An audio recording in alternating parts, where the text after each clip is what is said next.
సంగారెడ్డి జిల్లా V6 ప్రతినిధి Prasanna Kumar road ప్రమాదంలో చనిపోయారు. రాజు రహదారి కోడగండ్ల దగ్గర ప్రసన్న ప్రయాణిస్తున్న కార్ కల్వర్ట్ను ఢీకొట్టడంతో ప్రమాదం జరిగింది. తీవ్రంగా గాయపడ్డ ప్రసన్న స్పాట్లోనే ప్రాణాలు కోల్పోయారు.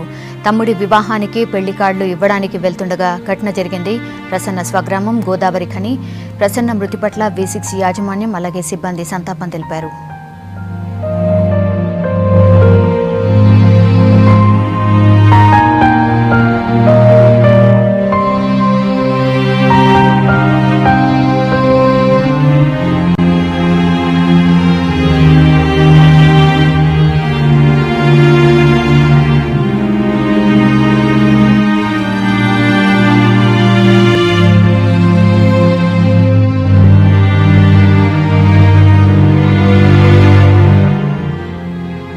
మరిన్ని details chief news coordinator Venkat అడిగి తెలుసుకుందాం. వెంకట్, ప్రమాదం ఎప్పుడు జరిగింది, డీటెయిల్స్ ఏంటి?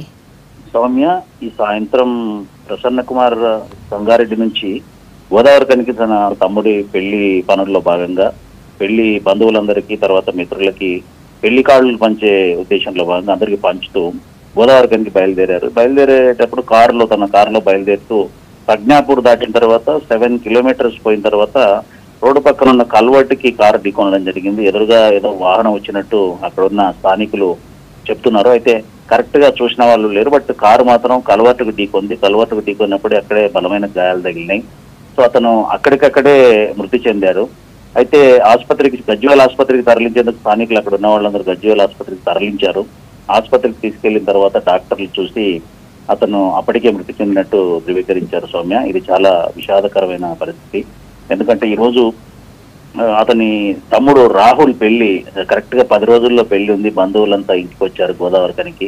సో ఇతన్ని కూడా కార్డులు ఆఫీసులో మన సిబ్బందికి అందరికీ, తోటి సహచరులకు, తన బ్యాచ్ మేట్స్ అందరికీ కార్డులు ఇచ్చి పెళ్లికి ఆహ్వానించి ఆ తర్వాత గోదావరి ఖనికి నిన్న ఆఫీస్కి వచ్చి ఇక్కడ అందరితో కలిసి చాలా ఆనందంగా పెళ్లికి ఆహ్వానించిన ప్రసన్న కుమార్ ఇప్పుడు మన మధ్య లేరు. మనతో అతనికి V6 తో అతనికి ఉన్న అనుబంధం చాలా మొదటి రోజు నుంచి మన ట్రైనీ బ్యాచ్ లో నుంచి ప్రసన్న కుమార్ స్టార్ట్ అయి సీనియర్ రిపోర్టర్ వరకు ఎదిగి ఎక్కడ తన ప్రతిభను కనబర్చారు. ఇప్పుడు తను మన మధ్య లేరు. ఇంత సడన్ గా ఒక్కసారిగా చనిపోవడం అనేది చాలా బాధ.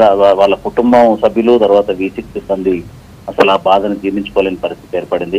సరిగ్గా 10 రోజుల్లో ఆదివారం రోజు బోయిన్పేట మంతని మండలం పెద్దపల్లి జిల్లా బోయిన్పేటలో తన తమ్ముడు రాహుల్ పెళ్లి ఉంది. బంధువులంతా ఇంట్లో ఉన్నారు. సడన్ గా ఈ వార్త తెలిసి కుటుంబం కూడా షాక్ కు గురైంది.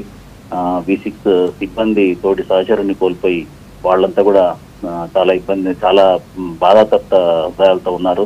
తర్వాత V6 యాజమాన్యం తర్వాత సిబ్బంది మొత్తం ప్రసన్న కుటుంబానికి సంతాపం వ్యక్తం చేస్తున్నారు. అయితే మొదటి ట్రైనీ బ్యాచ్ ఏదైతే V6 మొదలైందో V6 ట్రైనీ బ్యాచ్ లో అతను ఒక ట్రైనీగా వచ్చి ఇప్పుడు సీనియర్ రిపోర్టర్ గా ఉమ్మడి మెదక్ జిల్లాకి సీనియర్ రిపోర్టర్ గా పనిచేస్తున్నారు. కోఆర్డినేషన్ లో కావచ్చు, తర్వాత మనం ఉద్యమ సమయంలో ఆంధ్రకు పంపిస్తే విజయవాడలో కావచ్చు, తర్వాత ఇప్పుడు మన మెదక్ జిల్లా సీనియర్ రిపోర్టర్ గా కావచ్చు తను బాగా పనిచేశారు, మంచి పేరు సంపాదించారు. ఇప్పుడు అతను మన మధ్యన లేరు. సౌమ్య, ఇది చాలా విషాదకరమైన సంఘటన. మన సంస్థ మరో సభ్యుని కోల్పోయింది, మన ఫ్యామిలీ మెంబర్ని కోల్పోయింది. సౌమ్య, వెంకట్, అంత్యక్రియలకు సంబంధించిన ఏర్పాట్లు ఎక్కడ జరుగుతున్నాయి? గజ్వేల్ దగ్గరే పోస్ట్ మార్టం కొద్దిసేపట్లో పూర్తయ్యే అవకాశం ఉంది. సౌమ్య, మంత్రి హరీష్ రావు కూడా అక్కడికి చేరుకొని నివాళులు అర్పిస్తారు త్వరలో. అక్కడికి హుటాహుటిన ప్లీనరీలో ఉన్న మంత్రి అక్కడికి బయలుదేరి వెళ్ళారు. తర్వాత మిత్రులు, తర్వాత సంస్థకు సంబంధించిన తోటి ఉద్యోగులు అందరూ అక్కడికి వెళ్ళారు. ఆ తర్వాత రేపు గోదావరి ఖనిలో తన సొంత గ్రామమైన గోదావరి ఖనిలో అతని అంత్యక్రియలు జరుగుతాయి. తనకి భార్య, తమ్ముడు, తర్వాత తల్లి, తండ్రి అందరూ ఉన్నారు. అయితే ఊర్లో వాళ్ళందరూ పెళ్లి సంబరాల్లో ఉన్న సమయంలో ఈ విషాదం జరిగింది. రేపు మధ్యాహ్నం అంత్యక్రియలు గోదావరి ఖనిలో జరుగుతాయి. ఓకే వెంకట్.